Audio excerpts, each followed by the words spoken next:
Assalamualaikum warahmatullahi wabarakatuh. Puji syukur kehadiran ilahi Robbi yang telah memberikan nikmat Islam, nikmat iman, serta nikmat sehat walafiat. Salawat dan salam kita curahkan dan limpahkan kepada Nabi kita, Nabi Muhammad SAW, keluarga, serta sahabat-sahabatnya, serta kepada kita sebagai umatnya yang senantiasa menjalankan sunnahnya. Saya Fitria Astriani dari kelas NR1 Universitas Pancasakti Bekasi akan sedikit memaparkan materi tentang macam-macam ibadah ditinjau dari berbagai segi. Kehidupan manusia di dunia merupakan anugerah dari Allah Subhanahu wa Ta'ala. Dengan segala pemberiannya, manusia dapat mengecap kenikmatan yang bisa dirasakan oleh dirinya sendiri. Tetapi dengan anugerah tersebut, kadangkala manusia lupa akan zat Allah Subhanahu wa Ta'ala yang telah memberikannya. Oleh karena itu, manusia harus mendapat suatu bimbingan sehingga di dalam kehidupannya dapat berbuat sesuai bimbingan Allah Subhanahu wa Ta'ala atau memanfaatkan anugerah Allah Subhanahu wa Ta'ala. Hidup yang dibimbing oleh syariah akan melahirkan kesadaran untuk berperilaku yang sesuai dengan tuntunan Allah Subhanahu wa Ta'ala dan Rasul-Nya. Sebagai rasa syukur terhadap Allah, hendaklah kita sadar diri untuk beribadah kepada Sang Pencipta langit dan bumi beserta isinya sesuai dengan syariatnya. Dalam beribadah, kita harus memperhatikan jenis-jenis ibadah yang kita lakukan. Apakah ibadah tersebut termasuk ke dalam ibadah wajib, sunnah, mubah, atau makruh. Oleh karena itu, di dalam penjelasan ini saya akan bahas tentang macam-macam ibadah beserta hikmah dan tujuan. Pengertian ibadah dalam berbagai perspektif. Ibadah berarti merendah diri, penyerahan diri, ketaatan, berbakti sepenuhnya. Jadi, ibadah kepada Allah Subhanahu wa Ta'ala berarti menerima kesan dari sifat-sifat ilahi dan meresapkan serta mencerminkan ibadah-ibadah itu dalam dirinya sebagai bentuk pernyataan iman kepada tauhid ilahi yang diwujudkan dalam perbuatan dengan ketaatan dan penghikmatan. Secara etimologis, kata ibadah merupakan bentuk masdar dari kata-kata abadah yang tersusun dari huruf ain, ba, dan dal. Arti dari kata tersebut mempunyai dua makna pokok yang kelihatan bertentangan atau bertolak belakang. Pertama, mengandung pengertian ril wa zul, yakni kelemahan dan kerendahan. Kedua, mengandung pengertian syidat wal hilaz, yakni kekerasan dan kekasaran. Macam-macam ibadah ditinjau dari berbagai segi. Satu, dari segi ruang lingkup.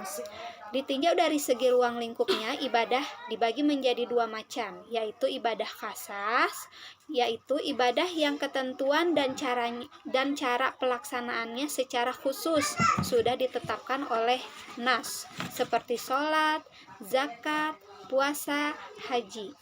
Dua, ibadah ammah, yaitu semua perbuatan baik yang dilakukan dengan niat yang baik dan semata-mata karena Allah Subhanahu wa Ta'ala dengan ikhlas. Maka seperti makan, minum, bekerja, berlaku adil, berbuat baik, itu contoh ibadah ammah. Dua, dari segi bentuk dan sifatnya. Ditinjau dari segi bentuk dan sifatnya, ibadah terbagi dalam 6 macam, antara lain ibadah yang berupa perkataan dan ucapan lidah seperti tasbih, tahmid, tahlil, takbir, berdoa, membaca hamdalah, dan sebagainya. Yang kedua, ibadah merupakan perbuatan seperti menolong orang yang tenggelam, berjihad di jalan Allah, membela diri dari gangguan, menyelenggarakan mayat atau mandi, cepat-cepat dimandiin, seperti itu.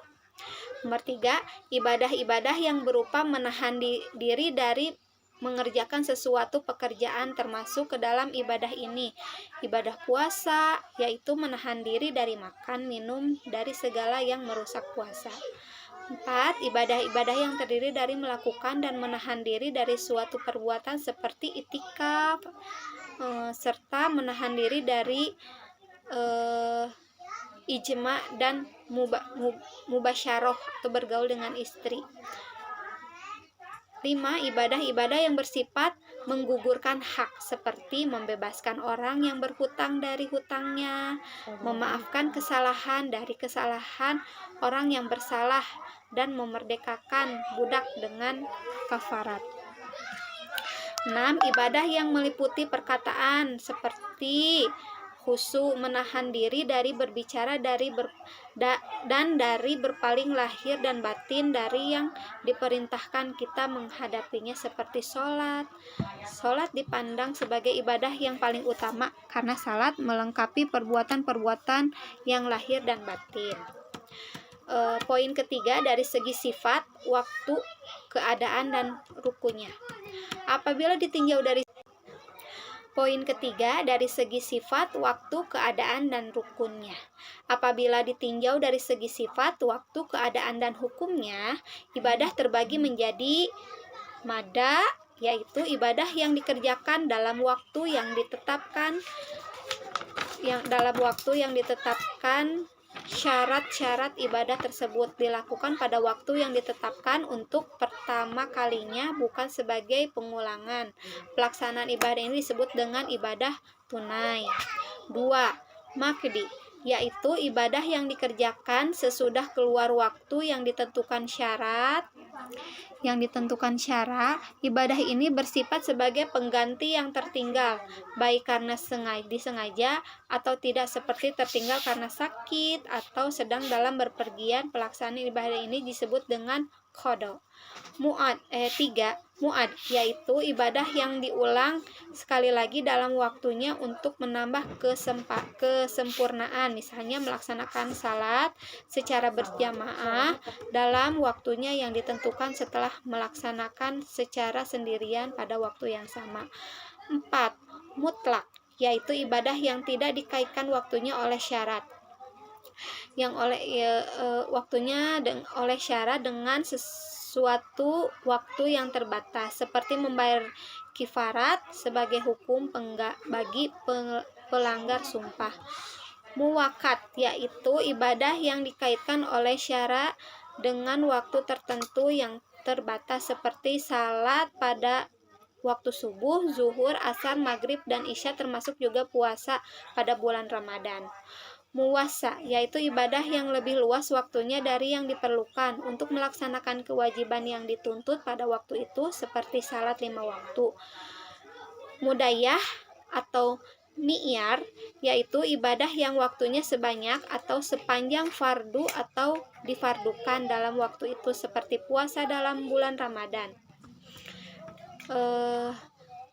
Poin selanjutnya, Zusyabain, yaitu ibadah yang mempunyai persamaan dengan mudayyak dan mempunyai persamaan pula dengan muwassa.